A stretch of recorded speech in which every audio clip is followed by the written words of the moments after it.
Class 12 third semester দর্শন দ্বিতীয় অধ্যায় কার্যকারণ সম্বন্ধ।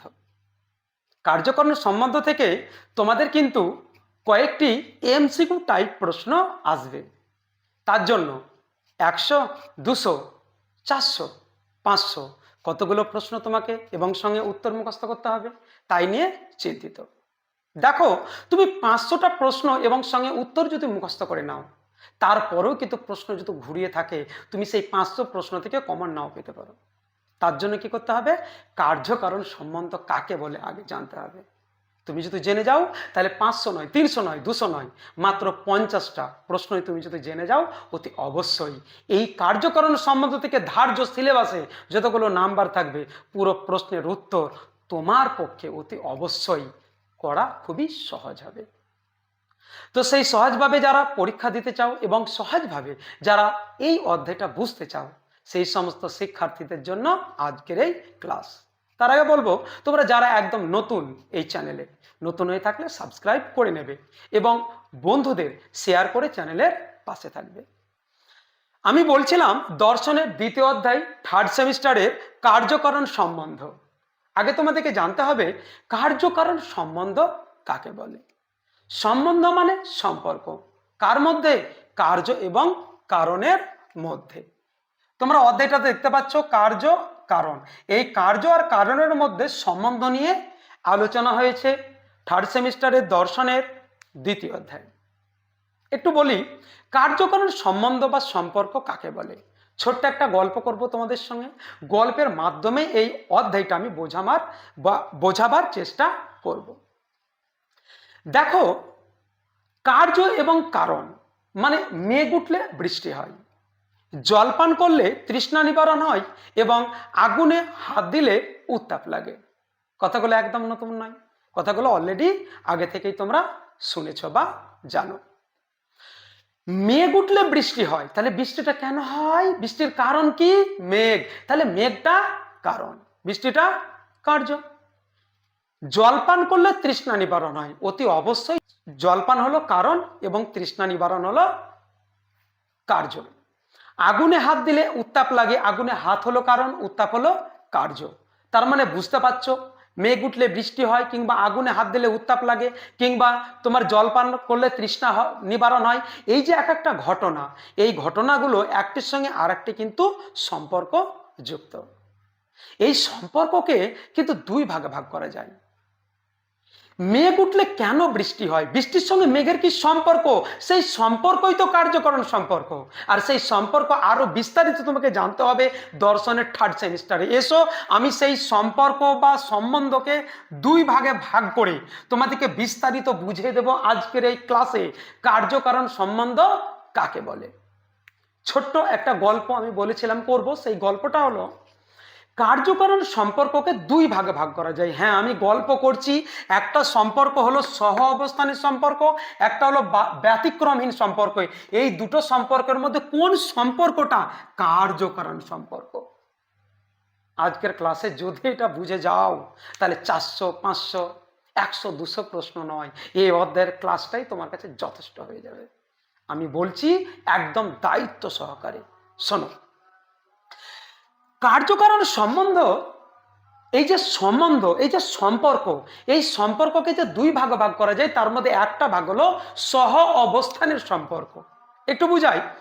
ধরো তুমি যে জায়গাতে বসে আছো এই মুমেন্টে, এই ক্লাসটা দেখছো, আর যে জায়গাতেই বসে আছো সেই জায়গা থেকে তুমি কোনো একটা দিকে তুমি তাকাও, তো তাকার পরে সাপোজ তুমি দেখতে পাচ্ছ অনেকগুলো কাক বসে আছে। কি বসে আছে? কাক। এবার আমি তোমাদেরকে বলছি কাকের রঙগুলো কেমন? কালো। ন্যাচারালি আমরা আমাদের ভারতে, বিশেষ করে পশ্চিমবাংলায়, কাক কালো।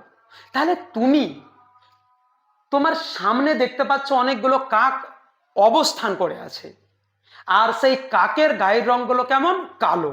তাহলে তুমি দুটো জিনিস দেখছো, একটা দেখছো কাক, আর একটা দেখছো তার গায়ের রং কালো। তাহলে কাক একদিকে দেখছো আর কালোটা অন্য জায়গায় দেখছো, না কালোটা কাকের সঙ্গে দেখছো? অতি অবশ্যই কালোটা কাকের সঙ্গে আছে। তার মানে কাক আর কালো দুজনেই একই জায়গাতে অবস্থান করছে। তাহলে কাকের সঙ্গে যে কালো রং, সেই রংটা কাকের সঙ্গে আছে, তাহলে কাকের সঙ্গে কালোর যে সম্পর্ক, সেই সম্পর্কটা হলো সহ অবস্থানের সম্পর্ক। কোনখানে তুমি দেখলে? তুমি যেখানে পড়ছিলে, এই আমাদের পশ্চিমবাংলার বুকে কোন একটা জায়গারই তুমি শিক্ষার্থী, সেখান থেকে তুমি সাইডে গিয়ে দেখছো, তাকাচ্ছ, তো সেখানে কাক, গায়ের রং কালো, সহ অবস্থান, একসঙ্গে কাক এবং কালো। আচ্ছা তুমি বলো তো, কিছুদিন পর তুমি যদি কোনোদিন অস্ট্রেলিয়া যাও, তাহলে সেখানে যদি হঠাৎ করে কাক দেখো, চমকে যাবে। কেননা এতদিন তোমরা শুধু কাকের সঙ্গে কালো রংটাই দেখেছো, কিন্তু যদি তোমরা কোনোদিন অস্ট্রেলিয়া যাও, তাহলে তোমরা কাক দেখবে, কিন্তু তার সঙ্গে কালো রংটা দেখতে পাবে না। ওখানে কিন্তু গিয়ে দেখবে কাক এবং রংটা হলো সাদা। তাহলে তুমি কাকের রঙের সঙ্গে যে কালো রংটা দেখছিলে, সেটা কিন্তু যখন পরিবর্তন হয়ে যাচ্ছে জায়গা, তখন সেটা কিন্তু কাক দেখতে পাচ্ছ, কিন্তু রংটা দেখতে পাচ্ছ কি সাদা। তাহলে এই সম্পর্ক কি অপরিবর্তনীয় না পরিবর্তনীয়? 100% পরিবর্তনীয়। তাহলে কাক এবং কালো এটা কিন্তু অস্ট্রেলিয়াতে গিয়ে পরিবর্তন হয়ে যাচ্ছে, তাহলে এই সম্পর্কে একদম নিছক আকস্মিক। এই সম্পর্ক কিন্তু আভ্যন্তরীণ নয়, কেননা মুখ থুবড়ে গিয়ে সম্পর্ক গিয়ে পড়ে যাচ্ছে কোথায়? অস্ট্রেলিয়াতে গিয়ে। এই জাতীয় সম্পর্ক অতি অবশ্যই বা নিশ্চিতভাবে তোমাদেরকে জানতে হবে, এই সম্পর্ক কার্যকরণ সম্পর্ক নয়, যে সম্পর্ক অন্য একটা জায়গায় গিয়ে পরিবর্তন হয়ে যায়, যে সম্পর্ক পরিবর্তন হয়। এই সহ অবস্থানের সম্পর্ককে কিন্তু কার্যকরণ সম্পর্ক বলা যায় না। কিন্তু দেখতে পাচ্ছ সম্পর্ককে আরো একটা ভাগে ভাগ করা যায়, সেটা হলো ব্যতিক্রমহীন সম্পর্ক। চলো এই নিয়ে একটু গল্প করি। দেখো এই মুমেন্টে তুমি যেখানে বসে আছো, তুমি কি দেখলে? একদিকে কাক কালো, অস্ট্রেলিয়াতে কিছুদিন পর কি দেখলে? কাক সাদা। সহ অবস্থানে যে কাকের সঙ্গে কাক, সেটা পরিবর্তন হচ্ছে। আমি ব্যতিক্রমের এবার একটা উদাহরণ দিয়ে বলি তোমাদের। সাপোজ ধরো তুমি জল পান করলে, তৃষ্ণা নিবারণ হলো। তাহলে জলপানের সঙ্গে তৃষ্ণা নিবারণের সম্পর্ক, এই মুমেন্টেই তুমি আমার ভিডিও দেখতে দেখতেই জল পান করলে তৃষ্ণা নিবারণ হয়ে গেল। এবার তুমি ভাবছো কাক দেখেছিলাম আমি, অস্ট্রেলিয়াতে গিয়ে দেখলাম কি সাদা হয়ে গেল, পরিবর্তন হলো, এবার আমি অস্ট্রেলিয়া যাব, জলের বোতল নিয়ে কিংবা জল ছাড়াই ওখানে গিয়ে জল খাবো আমি। তাহলে এখানে তুমি জল খাচ্ছ, তৃষ্ণা নিবারণ হচ্ছে। তুমি অস্ট্রেলিয়াতে গিয়ে জল খাচ্ছ, তৃষ্ণা নিবারণ হচ্ছে, একদম সেম ফ্যাক্ট। কিন্তু কাকের ক্ষেত্রে অস্ট্রেলিয়াতে গিয়ে পরিবর্তন হচ্ছে, সহ পরিবর্তন, কিন্তু জলের সঙ্গে তৃষ্ণা নিবারণ সেটা ভিডিও দেখতে দেখতে হচ্ছে, স্কুলে গিয়ে হচ্ছে, অস্ট্রেলিয়াতে গিয়ে হচ্ছে। কেউ যদি বলে মিঠু স্যার একদম ভুল বলছে, আমি জাপানে গিয়ে দেখবো এবার কি জল খেলে তৃষ্ণা নিবারণ হয় কিনা। ভাই জাপান কেন, বিশ্বের যে জায়গাতে তুমি যাও, সেটা তুমি মানে কি বলবো, হেলিকপ্টারে যাও বা তুমি একদম পাতালে থাকো বা তুমি মিডিলে থাকো, যেখানে থেকে তুমি জল খাও, তৃষ্ণা নিবারণ কিন্তু হবে। এই সম্পর্ক কিন্তু কাকের মতন পরিবর্তন হবে না, এই সম্পর্ক কিন্তু অপরিবর্তনীয়। এই সম্পর্ক হলো ব্যতিক্রমহীন, এর কোনো ব্যতিক্রম হবে না। জল পান করলে তৃষ্ণা নিবারণ হবে। আর একটা উদাহরণ দিতে পারি আমি, যেমন আগুনে হাত দিলে উত্তাপ লাগে। ভিডিও দেখতে দেখতে আগুনে হাত দিয়ে দিয়েছো, উত্তাপ লাগবে। অস্ট্রেলিয়াতে গিয়ে আগুনে হাত দিয়েছো, উত্তাপ লাগবে। জাপানে গিয়ে আগুনে হাত দিয়েছো, উত্তাপ লাগবে। স্কুলে গিয়ে আগুনে হাত দিয়েছো, উত্তাপ লাগবে। এটা কি কোনোদিন পরিবর্তন হবে? অতি অবশ্যই পরিবর্তন হবে না, এর কোনো ব্যতিক্রম নেই। এটা হলো ব্যতিক্রমহীন সম্পর্ক। আর এই ব্যতিক্রমহীন সম্পর্ককেই বলা হয় কার্যকারণ সম্পর্ক। আশা করি বুঝাতে পেরেছি। যদি কোনো একটা জায়গায় কার্যকারণ সম্পর্ক বুঝতে তোমাদের অসুবিধা হয়, এই ভিডিওর উপরে, এই ভিডিওতেই তোমরা অতি অবশ্যই কমেন্ট করবে, আমি চেষ্টা করব পুনরায় আবার বোঝার। চলে এসো দাঁড়। তাহলে ব্যতিক্রমহীন সম্পর্ককে যদি কার্যকারণ সম্পর্ক বলা হয়, এবার তোমাদেরকে ছোট্ট করে জানতে হবে কি কারণ কাকে বলে আর কার্য কাকে বলে। আর কারণ আর কার্য কোন সম্পর্ক থেকে এসেছে? সহ অবস্থান না ব্যতিক্রমহীন? অতি অবশ্যই ব্যতিক্রমহীন, এর পরিবর্তন ঘটে না। তার মানে কারণ ঘটলে কার্য ঘটবেই। কার্যের সঙ্গে কারণের এক আন্তর সম্পর্ক, এক আভ্যন্তরীণ সম্পর্ক। এই সম্পর্ক আকস্মিক নয়, অবিচ্ছেদ্য নয়, অবিভাজ্য নয়, মানে বিভাজ্য নয়, এক কথায় অবিভাজ্য। এবার তোমাকে জানতে হবে কারণ কাকে বলে বা কার্য কাকে বলে। সত্য কথা বলতে গেলে তোমার কারণটা হলো পূর্ববর্তী ঘটনা আর কার্যটা হলো পরবর্তী ঘটনা। কারণ কাকে বলে? যার জন্য কোনো কিছু ঘটে তাকে বলা হয় কারণ, আর কারণের দ্বারা যেটা ঘটে সেটাকে বলা হয় কার্য। আমি যদি বলি কি জল পান করলে তৃষ্ণা নিবারণ হয়। আমি কি বললাম? জল পান করলে তৃষ্ণা নিবারণ হয়। এই যে জল পান, আগে কিন্তু জল পান, তাহলে জল পানটা কারণ, আর জল পান করলে কি হচ্ছে? তৃষ্ণা নিবারণ হচ্ছে। তাহলে এটা পরে হচ্ছে, তাহলে এটা কি হচ্ছে? অতি অবশ্যই কার্য। এটা হবে পূর্ববর্তী ঘটনা, পূর্ববর্তী, আর এটা হলো পরবর্তী, পরবর্তী বা অনুবর্তী। অনু মানে পশ্চাৎ বা পরে, এটা মাথায় রেখে দেবে। তাহলে জলপান করলে তৃষ্ণা নিবারণ হয়। জলপান হলো কারণ, তৃষ্ণা নিবারণ হলো কার্য। আর কারণ মানে কি? যার দ্বারা উৎপন্ন হয়। এই যে কার্যটা মানে তৃষ্ণা নিবারণ কার দ্বারা উৎপন্ন হচ্ছে? এই জলপানের দ্বারা। তাহলে যার দ্বারা কোনো কিছু উৎপন্ন হয় তাকে বলা হয় কারণ, আর কারণের দ্বারা যা উৎপন্ন হয় সেটাকে বলা হয় কার্য। মানে কারণটা, কারণের দ্বারা কি হচ্ছে? তৃষ্ণা নিবারণ হচ্ছে, তাহলে সেটা হলো কার্য। তাহলে কারণটা হলো পূর্ববর্তী ঘটনা, আর কার্য হলো পরবর্তী ঘটনা। কার্যকারণ সম্পর্কে মূল বক্তব্য কি জানো তো? পৃথিবীতে বিনা কারণে কোনো কিছু ঘটে না। তার মানে প্রতিটি ঘটনার পিছনে একটা সুনির্দিষ্ট কারণ আছে। বিভিন্ন দার্শনিকগণ কারণের সংজ্ঞা দিতে গিয়ে বলেছেন কারণটা হলো কার্যের পূর্ববর্তী ঘটনা এবং অপরিবর্তনীয় ঘটনা। মানে মানে কারণ কার্যের পূর্ববর্তী, সেটা আজকের জন্য, কালকে কি পরবর্তী হয়ে যাবে? আর পরশু কারণই থাকবে না? কখনোই নয়। কারণটা কার্যের পূর্ববর্তী, আজকেও, কালকেও এবং ভবিষ্যতেও এর কিন্তু কোনো পরিবর্তন হবে না। বিষপান করলে মৃত্যু হয়, অতি অবশ্যই। আগে বিষপান পূর্ববর্তী ঘটনা কারণ, পরে মৃত্যু পরবর্তী ঘটনা কার্য। আচ্ছা, আগে বিষপান না আগে মৃত্যু? অতি অবশ্যই আগে বিষপান। আচ্ছা, তোমরা কি ভাবছো আগে মৃত্যু মরে যাওয়ার পরে উঠে বিষপান করে নিল, এরকম হবে? কোনোদিন নয়। আগে জল পান তৃষ্ণা, তারপরে তৃষ্ণা নিবারণ। ঠিক আছে? তো তৃষ্ণা নিবারণ হয়ে গেল, পরে জল খেলাম, এটা কখনোই নয়। ওই জন্য বলছে কারণ হলো পূর্ববর্তী, অপরিবর্তনীয়, কোনোদিন পরিবর্তন হবে না, পূর্ববর্তী থাকবে, শর্তান্তরহীন ঘটনা। তার মানে কারণ ঘটলে কার্য ঘটবে। কি বললাম? কারণ ঘটলে কার্য ঘটবে।